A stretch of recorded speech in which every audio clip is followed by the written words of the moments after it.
Nobody posts about their rock bottom. Nobody shares the lonely nights of doubt. But that darkness, that isolation, that's where legends are made.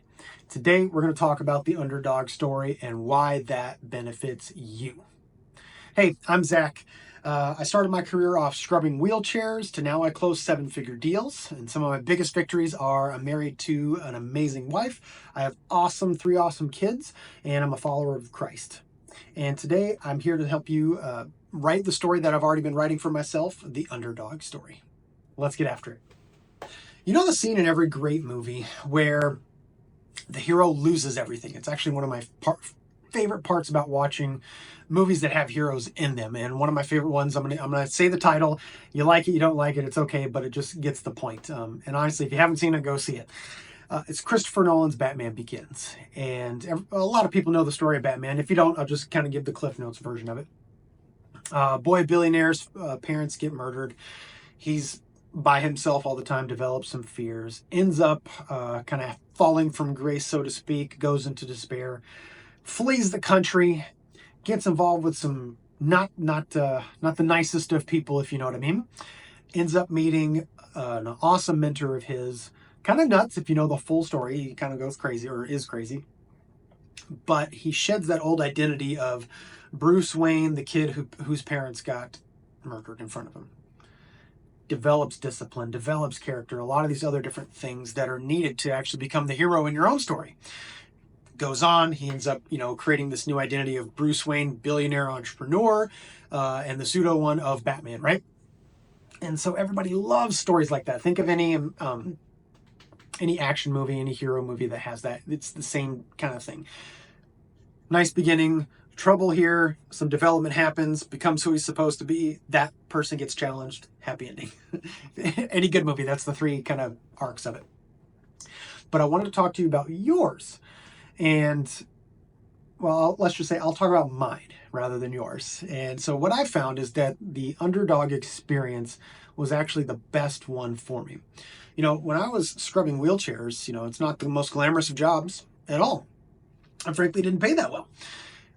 But you know what? I met somebody who said, hey, you can be better than that. And said, here's a book, here's somebody to listen to, here's some inspirational stuff. And so I eventually got out of cleaning wheelchairs, worked my way into the warehouse. That's a huge step up. Nothing against working in a warehouse, but it was literally, there was a wall separating where we clean the wheelchairs to the warehouse of the wheelchairs. So, but then ended up working my way into a technical position there, stayed faithful with them. And then career went a couple different routes from there.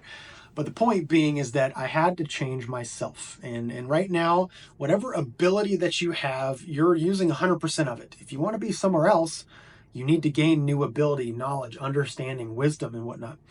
And unless you're actually actively doing that, you're going to be stuck in the hole for a long time. At least that's what I found. So here's what I did.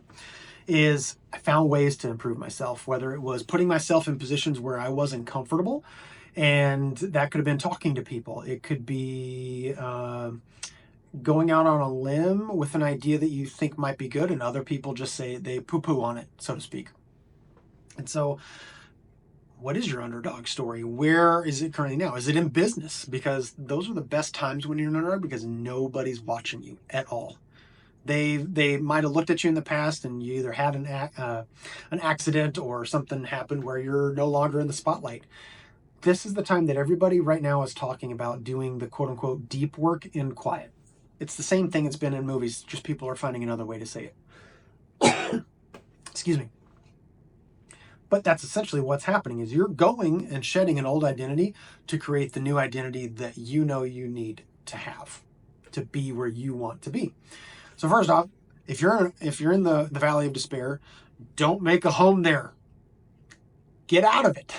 And you get out of that area by shedding those old identities, shedding those old limiting beliefs, whether you're not good enough, or you don't know enough, or you're too old, or you're too young, or name the unbelief. It's whatever it is, it's going to keep you back. But in the underdog story, you're put in positions where you've got a choice.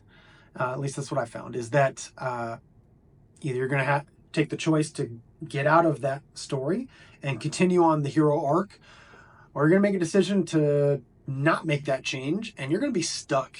And what that means is that you're going to end up being frustrated.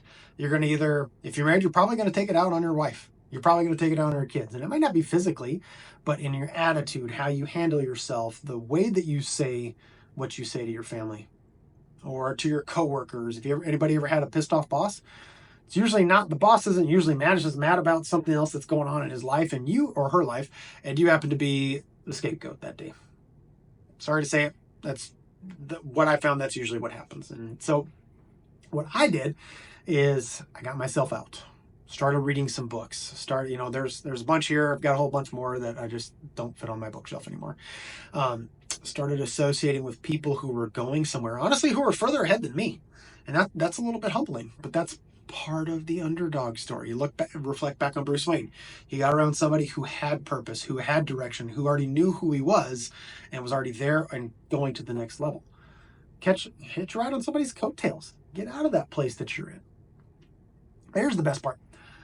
When you come out of that underdog phase and you're coming into the ascension phase, so to speak, it's everybody, that's when everybody's saying, God, this guy became famous overnight, or this gal became, ultra wealthy overnight. Think about Mark Zuckerberg and what he did, and people think, he became a billionaire overnight. And relative to a lot of people, he did it pretty quickly, frankly. And kudos to him. Good for you, Mark.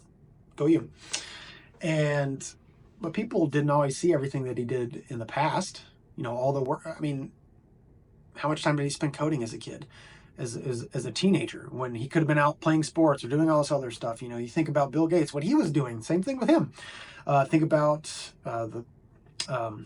what's his name, the investor, Buffett, Warren Buffett. Was he out, shooting hoops, or was he, reading the ticker, or the stock ticker? What was he doing? All that stuff in the quiet, and then boom, over time, that's what happens.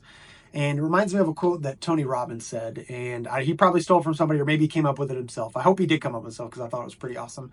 And he says that people overestimate what they can do in a year, but they underestimate what they can do in a decade. And that's what he said. And I think very few of us have patience or even foresight to really think about a decade ahead. But if you really think about it, 1 year, it's going to go by whether you're being disciplined or not. And another CEO that I was listening to, he's got a business worth over a couple $100 million. Super smart guy, honestly, frankly. But they were asking about what his habits were, daytime, nighttime reading habits. How does he do his schedule and whatnot? And he says, well, I start by waking up at 4:30 in the morning. I start off with my workout, then I do my reading, I do my quiet time. And then I look at my schedule and what's planned for the day so that I can get ready for it. But also if there's some openings, what else can I squeeze out of the day? And he does all those things throughout the day. And he's in bed by 9:30. Well, I think that's dumb. In a good way. I'd rather stay up till midnight, 1 o'clock, 2 o'clock in the morning. I'm a night owl. I love it. It's just something about staying up late. I feel like I can get more done. Well, he's just the opposite. He just gets more done in the morning before I'm even awake. And he said that's what gives him an edge when he goes and meets with people or does something. He's already doing things that other people aren't willing to do. Who's really willing to wake up at 4:30 of their own volition, not because they have to be to work at 5 or 6, but they're like, I'm going to get up and work out. Not I have to be to work in a half an hour. And so by him doing those small little wins already early on in the day, he's setting himself up and inside of his own person, from what I see, that, hey, I'm doing things that people aren't willing to do, so I actually deserve to have results that people aren't willing to get or able to get. It's pretty powerful if you really think about it. And so what I want from you guys is, honestly, like it, subscribe, and then put in the comments down below, what's your underdog story? I want to hear it. Because you know what? Victories shared together are way more powerful than victories alone. Say, let me hear it. And if you like and subscribe it, man, I'll see you on the next one.